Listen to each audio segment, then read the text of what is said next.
बंसाली साहब, अगर हम फाइनेंशियल हिस्ट्री की बात करें तो एक रेल रोड सेक्टर होता था, हाई ग्रोथ सेक्टर था, मगर उसका रेलेवेंस कम हो गया। स्टील कंपनीज थी अमेरिका में जिनकी हाई ग्रोथ होती थी, उनकी रेलेवेंस सब वॉलेटाइल हो चुकी है। तो आईटी सेक्टर को लेकर के आपको क्या लगता है कि क्या धीमापन आ सकता है, या फिर इंडियन आईटी सेक्टर के पास प्राइसिंग पावर और मार्केट शेयर और जो बिजनेस प्रोपोजिशन है हमेशा रहेगा? कुछ हद तक तो ये हमेशा रहेगा, क्योंकि इनके बिजनेस का स्वभाव ऐसा है, नई नई टेक्नोलॉजी आती रहेगी और उसके लिए लोगों को टेक्नोलॉजी सर्विसेज चाहिएगी, चाहे उसका रूप वो infrastructure services, platform services, API services वगैरह वगैरह बदलता रहेगा, लेकिन वो तो जरूर रहेगी। कहीं थोड़ी बहुत तेजी मंदी तो आती है, क्योंकि जो ग्राहक हैं उनके भी आउटलुक बदलते हैं, तो उनके पैसा खर्चने की जो शक्ति होती है, क्षमता होती है, वो भी बदलती रहती है, तो उसका प्रभाव इनके ऊपर भी होता है।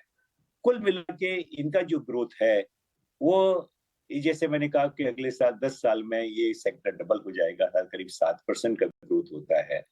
तो उस ग्रोथ की वजह से वो टॉप लाइन का ग्रोथ होता है, बॉटम लाइन ग्रोथ ज्यादा होता है, डिविडेंड वगैरह हमको ज्यादा मिलता है उसमें से। तो उसके हिसाब से आप इसको गिन सकते हैं। मेरे ख्याल से जब हमने कंपनियां, ये जब इन्फोसिस बनी, तो उस समय 20-25% का ग्रोथ होता था, लेकिन Y2K 2000 के अंदर एक ऐसा मौका आया कि कंपनी 100% एक साल में ग्रो की। तो ये हम नहीं कह सकते कि आगे भी टेक्नोलॉजी की कोई ऐसी वेव आए। अब ये जैसे एआई वगैरह आ रहा है, तो इनके कोई पास ऐसी टेक्नोलॉजी हो जो फास्ट भी ग्रो कर सकती है। हो सकता है ऐसी कोई टेक्नोलॉजी का अभाव रह जाए जिसमें इनकी लीडरशिप नहीं है, तो थोड़ा स्लो भी हो सकता है। तो एकदम से तो अनुमान लगाना मुश्किल है, लेकिन अमूमन यह है कि ये ग्रोथ कंपनी ही रहेगी।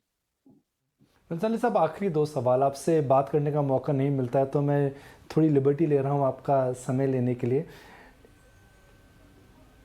2022 जो रहा है एक प्रकार का अनप्रिडिक्टेबल साल रहा है। वॉर हुआ है, कोरोना काल से हम निकल रहे थे, भारी इन्फ्लेशन आई, फेड डगमगा गया।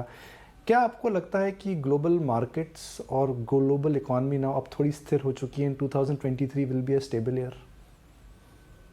देखिए कि मार्केट में एक डिस्काउंटिंग मैकेनिज्म होता है कि नई जानकारी आई, अब इसका हिसाब किताब करके भावों को एडजस्ट कर दो, लेना बेचना कर लो।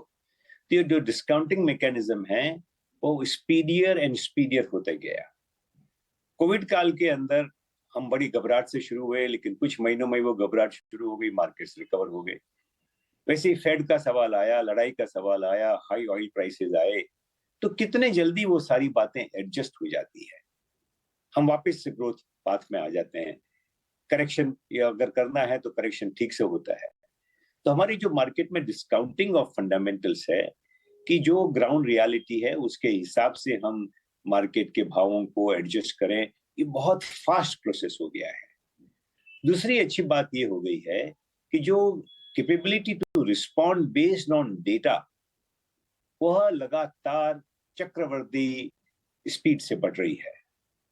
आप जानते ही हैं कि स्पीड ऑफ प्रोसेसिंग बढ़ते जा रही है, स्पीड ऑफ प्रोसेसिंग बढ़ते जा रही है, क्वालिटी ऑफ प्रोसेसिंग बढ़ते जा रही है डेटा की। That applies to economic data also.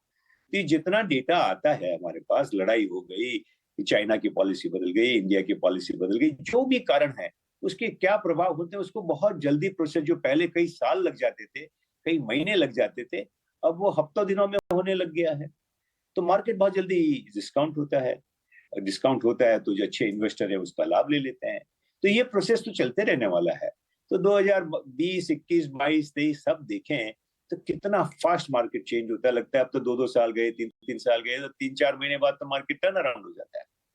ये तो चलता रहेगा, मैं आशान्वित हूँ इसके बारे में।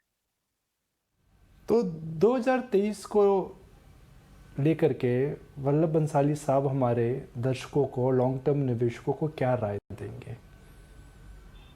यही कि भारत बहुत निवेश के लिए एक श्रेष्ठ अपॉर्चुनिटी है विश्व में, या श्रेष्ठ 2-4 अपॉर्चुनिटीज में से एक है।